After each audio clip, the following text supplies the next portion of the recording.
निज़ाम हम ले आएंगे। PTI के रहनुमा इस वक्त एक प्रेस कॉन्फ्रेंस करें, आपको इस्लामाबाद बराह रास्त ले जा रहे हैं। या वजारत दाखिला है उसकी गलत पॉलिसी की वजह से ये वाक़या हुआ और उसके बाद नरेंद्र मोदी और अजीत डोवल ने यह फैसला किया कि इसका ब्लेम पाकिस्तान के ऊपर शिफ्ट किया जाएगा। इतने बड़ा उनका जो इंटरव्यू है जिसके ऊपर हिंदुस्तान के अंदर तो एक बहुत बड़ी आग लगी हुई है। मैं हैरान हूं कि जिनके ऊपर ब्लेम शिफ्ट हुआ है वो बात ही नहीं कर रहे। मुझे नहीं पता कि शहबाज शरीफ की, बिलावल भुट्टो की और मौजूदा हुकूमत की अजीत डोवल से और नरेंद्र मोदी से इतनी बड़ी हुई मोहब्बत क्या है। आज हिंदुस्तान पाकिस्तान को सफारती तौर के ऊपर हर जगह तनहा करने में कामयाब है। श्रीनगर के अंदर G20 कॉन्फ्रेंस हो रही है। सऊदी अरेबिया जैसा दोस्त मुल्क पाकिस्तान का कश्मीर के अंदर बहुत बड़ी ये जो हिंदुस्तान के साथ बहुत बड़ी इन्वेस्टमेंट्स करने जो है वो जा रहा है।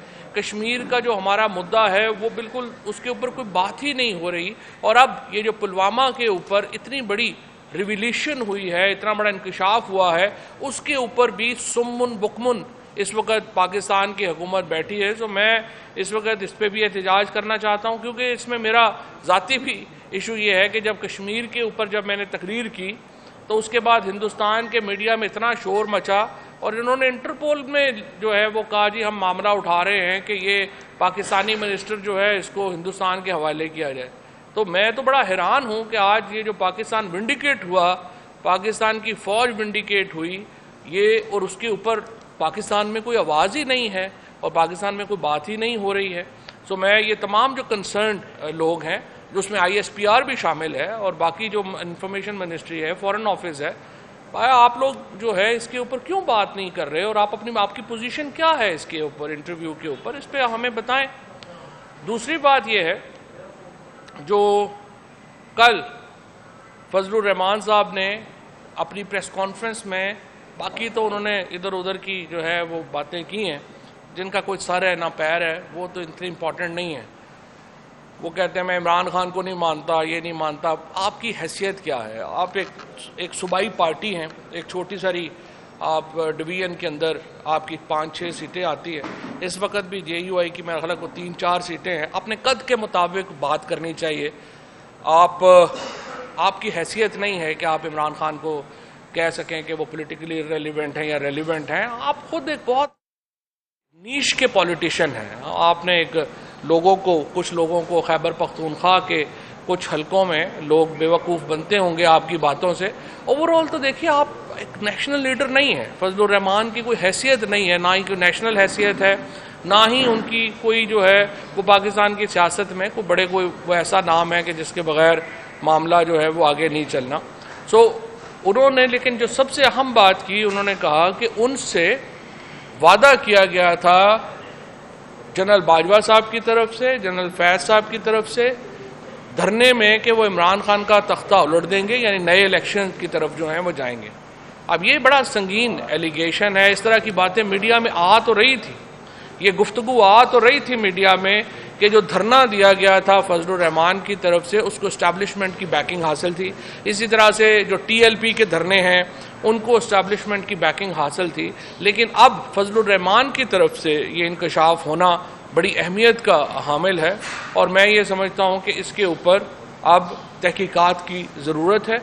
और फजलुर रहमान साहब ने चूँकि नाम लिए हैं और उन्होंने कहा है कि किन लोगों से उनकी गुफ्तगू हुई थी, बातचीत हुई थी, इसके ऊपर अब एक फॉर्मल कमीशन बनना चाहिए क्योंकि ये जो मामला है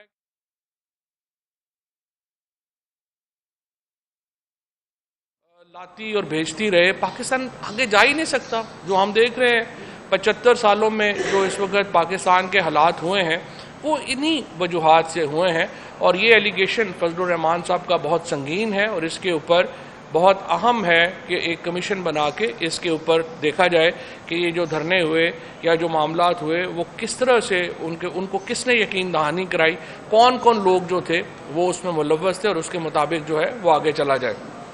कल लाहौर में लॉयर्स की बहुत बड़ी एक पाकिस्तान की जो सबसे जयद, सबसे बड़े जो लीगल ब्रेन्स हैं, जो कानूनी दिमाग हैं पाकिस्तान के, वो बैठे हैं اور انہوں نے جو پاکستان کے اندر کانسٹیٹیوشنل کرائسس ہے اس کے اوپر بڑی تفصیلی بات چیت کی ہے، اور ان تمام کا یہ کنسنسس ہے دو باتوں کے اوپر۔ پہلی بات یہ کہ الیکشن ہونے ضروری نہیں ہے، یہ آئینی ریکوائرمنٹ ہے، اس کے بغیر گزارا ہی نہیں ہے، اور دوسرا یہ کہ سپریم کورٹ کے احکامات کے اوپر عمل درآمد ہونا لازم ہے۔ یہ دو باتیں ہیں جو کل کے جو لیگل موڈ ہے اس سے نکلی ہیں، اور چیف جسٹس پاکستان کے جو فیصلے ہیں ان کے اوپر عمل درآمد ہونا لازم ہے۔ اگر قراردادوں سے آئین بدل جاتے، کل میں دیکھ رہا تھا کہ حکومت کے ہمارے دوست ڈاکٹر مصدق ملک صاحب کہہ رہے تھے ہمیں آئین سازی سے روکا جا رہا ہے۔ ڈاکٹر صاحب آپ کو فرق پتہ ہونا چاہیے آئین میں تبدیلی کیسے ہوتی ہے اور قرارداد کی کیا حیثیت ہے۔ قرارداد کی کوئی لیگل حیثیت نہیں ہے، اور سپریم کورٹ کے فیصلوں کے خلاف آپ جس طریقے سے دھڑا دھڑ اپنے لوگوں کو آگے بٹھا کے قراردادیں پاس کر رہے ہیں، سوائے اس کے کہ آپ ردی میں اضافہ کر رہے ہیں اور کوئی اس کا فائدہ نہیں ہے۔ یہ جو قراردادیں ہیں ان کی کوئی قانونی حیثیت نہیں ہے۔ سپریم کورٹ کا فیصلہ لیگلی بائنڈنگ ہے، اور اس وقت پاکستان کے وکلاء، پاکستان کی عوام اور پاکستان کی genuine political leadership supreme court کے فیصلوں کے ساتھ کھڑی ہے، اور انشاءاللہ یہ فیصلے امپلیمنٹ ہوں گے۔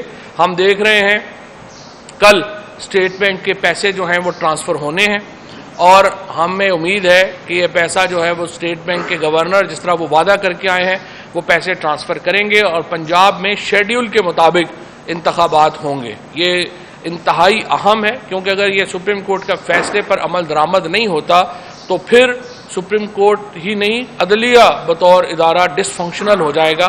ابھی بھی ہم دیکھ رہے ہیں کہ ایک بڑی سسٹمیٹک کیمپین کے ذریعے جو عدلیہ ہے اس کو ارریلیونٹ کرنے کی کوشش جو ہے وہ کی جاتی ہے۔ مثلاً آپ دیکھیے کہ اسلام آباد ہائی کورٹ نے پہلے حکم دیا کہ یہاں لوکل گورنمنٹ الیکشن کروائے جائیں، ان کے اوپر عمل درآمد نہیں ہوا۔ پھر اس کے بعد آپ دیکھتے ہیں حسان نیازی، علی امین گنڈا پور، ان کی ضمانتیں ہوئیں اور اس ضمانتوں کے باوجود ان کو اٹھا کے لے گئے۔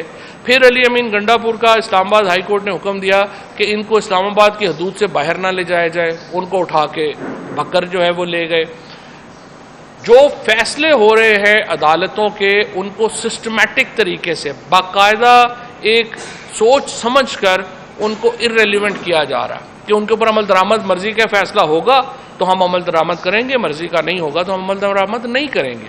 اس کے نتیجے میں پوری جوڈیشری بیٹھ جائے گی۔ فواد چودھری اس وقت بات چیت کر رہے ہیں اپنی پریس کانفرنس میں۔ انہوں نے کہا کہ مجھے نہیں سمجھ آتا کہ بلاول اور شہباز کی کیا مقاصد ہیں، آج کل ان کی اجیت دوول اور مودی سے اتنی دوستیاں کیوں چل رہی۔ اسلام آباد میں فواد چودھری ہمارا نظر مشترکہ پریس کانفرنس کر رہے ہیں۔ وقت ہے ایک بریک کا۔